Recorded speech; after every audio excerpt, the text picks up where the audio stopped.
You know, he really has. There's no one that Tito hasn't fought that's like a top-level competitor in the UFC that everybody was like. I mean, he's fought Forrest Griffin, and there's no one he's fought where people said, Tito we need to see what Tito's really capable of. He needs to fight this guy. You know, I mean, he's fought the best guys. Mm-hmm. So it's a real interesting fight. I think Rashad Evans has to really get the bad Tito to come out. You know, he's got to get the tentative Tito.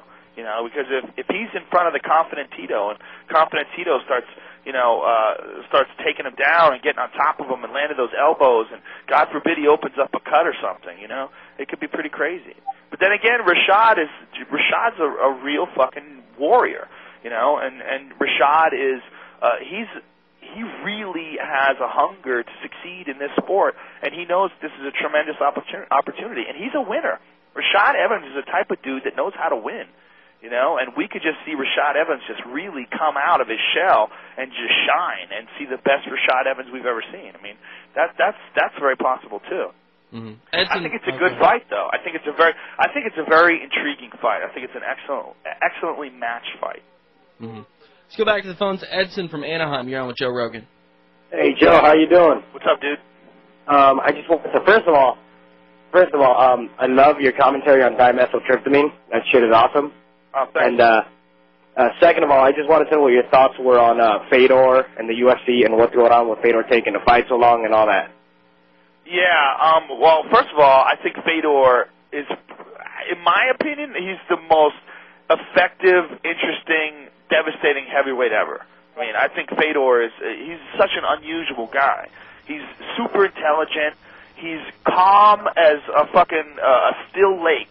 I mean, that guy, no matter what is going on, his face looks just like no big deal, like there's no emotion. You don't see pain. You don't see suffering.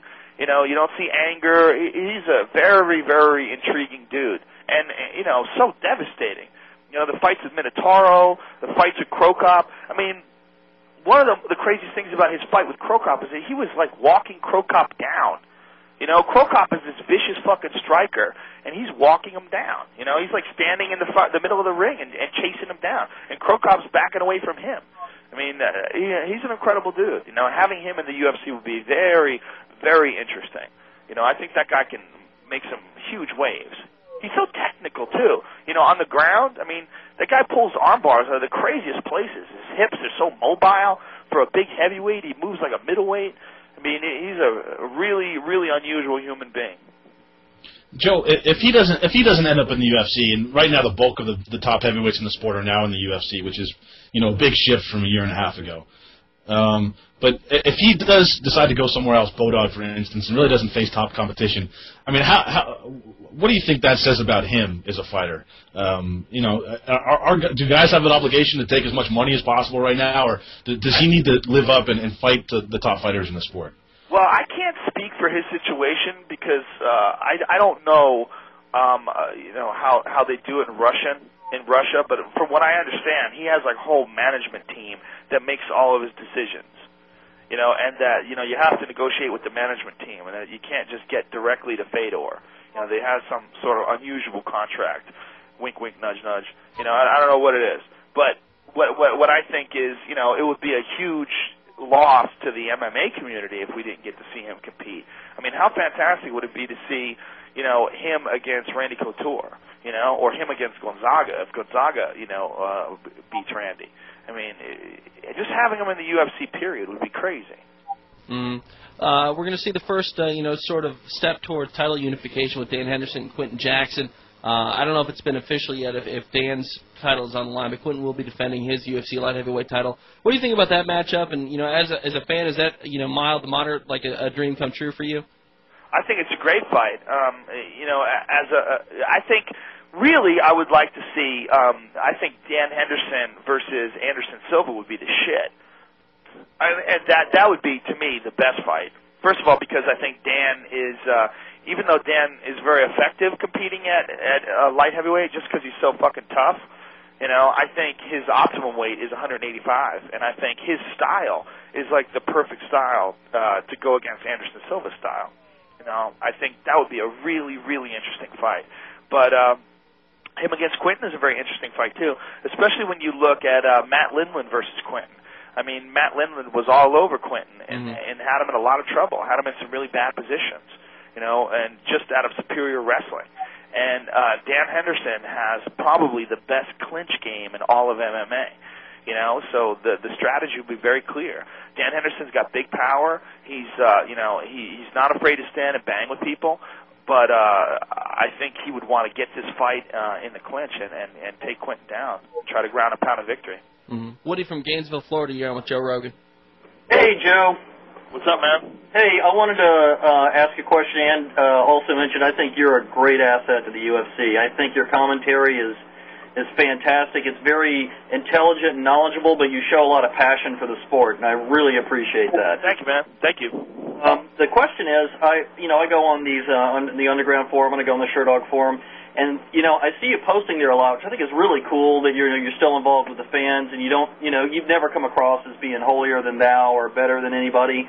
I certainly appreciate that, but some of those people harsh you out big time, and how do you deal with that? And do you just ignore it? I was just curious because as you know, on those forums, they can be extremely negative to fighters and other people. There's a lot of internet rudeness, and I'll take the answer off the air. But thanks again, Joe.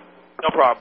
Well, first of all, I'm a comedian, so I'm used to hecklers, and I'm used to people yelling shit, and I'm used to drunk douchebags, and I'm used to haters. It's normal. It comes with the territory. It comes with being famous. You get used to it, And if you, like I said, if you get 10 people in a room, 7 of them are going to be retarded, and that's the case in the internet as well. And the internet, you get people who just they lash out. They're not happy with their own life. So what do? They pump negativity at other people's lives. And if you don't understand that, you can get caught up in it, and you can think, oh, these fucking people, man, what's their problem?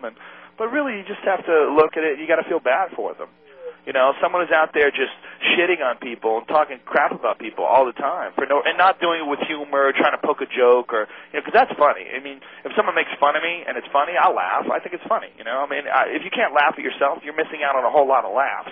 There's a lot to be made fun of with every one of us. For sure. I think you just gotta, it's the price you pay for, being in the public eye. People are gonna shit on you. It's no big deal. Yeah. It doesn't bother me. You got to make fun of yourself when you look like Josh Gross. Sorry, Josh. Poor Josh. I had to take it. You're so mean to me all the time. I got to throw it when it's there. TJ, dude, I'm not the one with the hump, so you should I got the hunchback from carrying you on the show. It's just like dude, how long have you been working on that? You've been waiting for me to drop a hump reference. That's right. That's right. That's great, man. No. That's awesome. Look at this, Joe, going back and forth with your comedy. Joe's inspiring me here. Yeah, good. Let's get back to MMA, Joe. You mentioned Gabriel Gonzaga and Randy Couture. That's the next fight coming up for the heavyweight title. I believe that's in August. What do you think about that matchup? I mean, Gonzaga obviously shocked the world when he knocked out Mirko Cro Cop. In your opinion, is he a future heavyweight champion in the UFC? Well, my opinion, he's certainly a top-level heavyweight competitor. I don't think no one expected the Mirko Cro Cop fight to go the way it went. Certainly not Mirko. I mean, maybe everyone in Gonzaga's camp did, but that was shocking. And what I said before the fight is I think that Gonzaga is a top heavyweight, but that people don't know it yet because he hasn't fought top heavyweights. But I thought that I was saying that I think he's one of the best guys out there. And he not only proved me correct, he exceeded my expectations. And, it makes you think, man, how good is this guy really? I mean, you talk to the people in his camp, the people in Gonzaga's camps, they're absolutely convinced this is the best heavyweight in the world. And, what they say is that his stand-up is just unbelievable, that people don't understand. That his stand-up is sick, that he's got incredible power, and we saw it with Cro Cop, but, we saw one high kick. I mean, how many times have we seen, fights where a guy wins with one high kick, and you think that he's like this incredible striker when it's really not really the case. I mean, we can go look.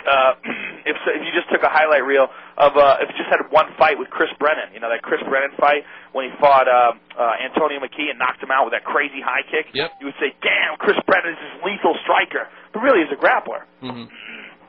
So it's hard to tell just how good Gonzaga really is by that Mirko Cro Cop fight. I mean, he put on a spectacular show. He was incredibly impressive. but what's going to happen when he fights a guy who is, a really savvy veteran like Randy Couture?